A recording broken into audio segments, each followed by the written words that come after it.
Welcome to another beginner Illustrator tutorial. Today we're going to talk about using the Divide Pathfinder to help make some flags. And you see I have two flags here, and this really doesn't take long once you start using Divide.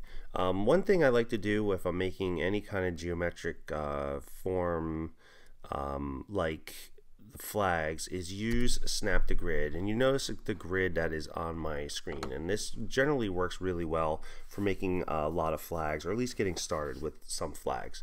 So to turn this on, you would have to go to the view drop down menu, and you would go to show grid. Mine says hide grid because it's already on, and then snap to grid would also need to go on. So if you click on one, you have to actually go back into view again and then go back down and get it. It's all the way down here at the bottom, and snap to grid is really an important thing to use when you're making flags. So I'm going to just start by making on my document here like a 4" by 6" shape for a flag, and I could just leave my colors on default. And as you see with the grid on, it's real easy to measure that out because these darker lines indicate inches, the lighter lines will indicate 1/8 of an inch. Okay, so now if I want to put a diagonal stripe through my flag, it would be pretty hard to take the pen tool and then try to click in here and draw these lines. This is going pretty well, but I don't know if I'm gonna be able to make this exactly parallel. Like, where is this gonna be to make that parallel? That looks good, but I'm not really sure.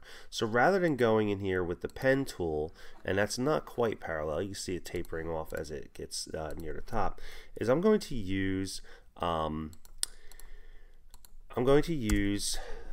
a rectangle. So I'm going to draw a rectangle going across my flag, and this is where the thickness of the stripe becomes important. So this is going to end up being my diagonal stripe, but I'm going to draw it a little bit longer than my flag, actually a lot longer than my flag, because I know I'm going to be rotating this object. So after you draw what's going to be your stripe, you're going to take your selection tool, and I'm going to go outside the corner till it turns into a rotate tool, and I'm going to rotate this in an angle where it looks like it's going to cut through the corners at around the same place. And what I can do now is I can select both the objects, and I can use my align tools to align through center and align through center, and then both your center points should be about the same. And if you're lucky, you'll have the corner in the middle of your stripe. If you need to maybe rotate this a little one way or the other, you could to get it just right. That would be up to you. But okay, but once it's centered, as long as that center point's there, if you have to rotate a little bit, that's fine. If you move it, you're going to end up needing to recenter it. Now, once this is here, you're going to now use the divide tool to make this into a shape that you can fill in, and this way we can kind of trim off the edges out here. So we're going to select both objects, and then I'm going to go to my Pathfinder window, and we're going to use the Pathfinder Divide, which is the first one under where it actually says Pathfinders.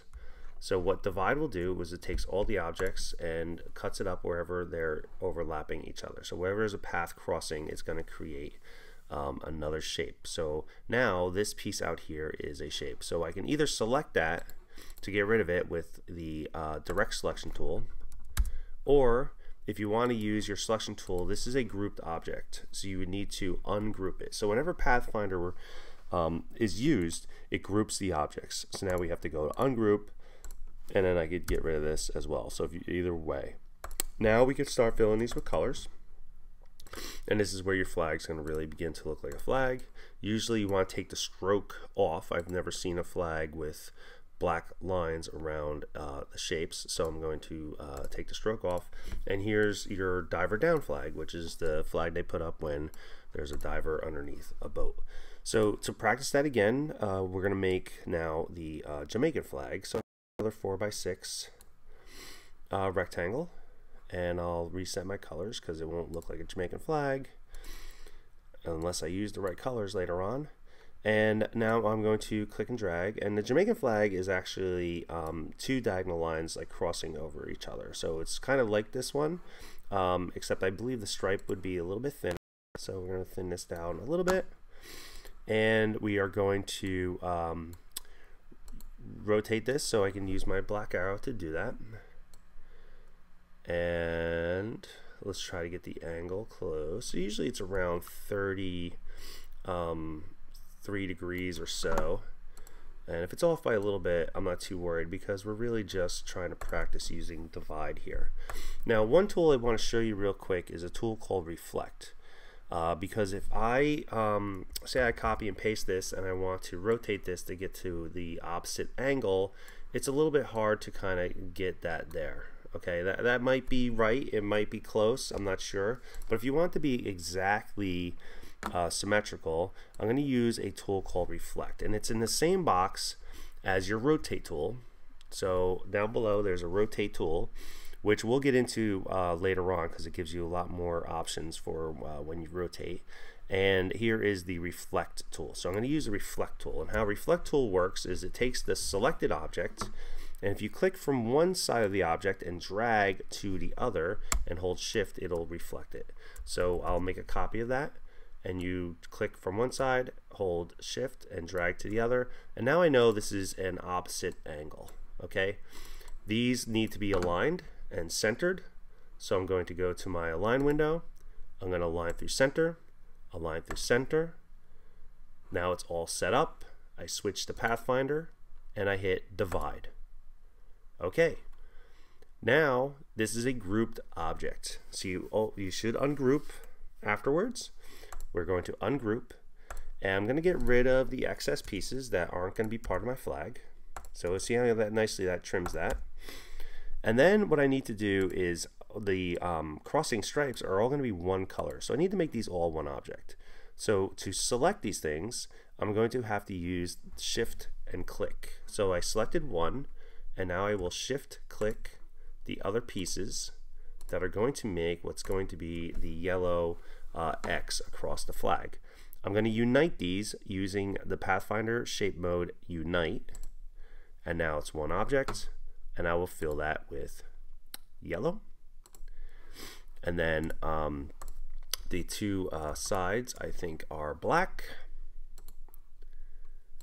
and the top and bottom shapes will be green. And I will now select all of it and make sure my stroke is none, and then I will group it. So I'm going to hit Command or Control G on my keyboard to group that object, and now I have the Jamaican flag as well as the diver down flag. So you can see now how divide is a very useful tool when making designs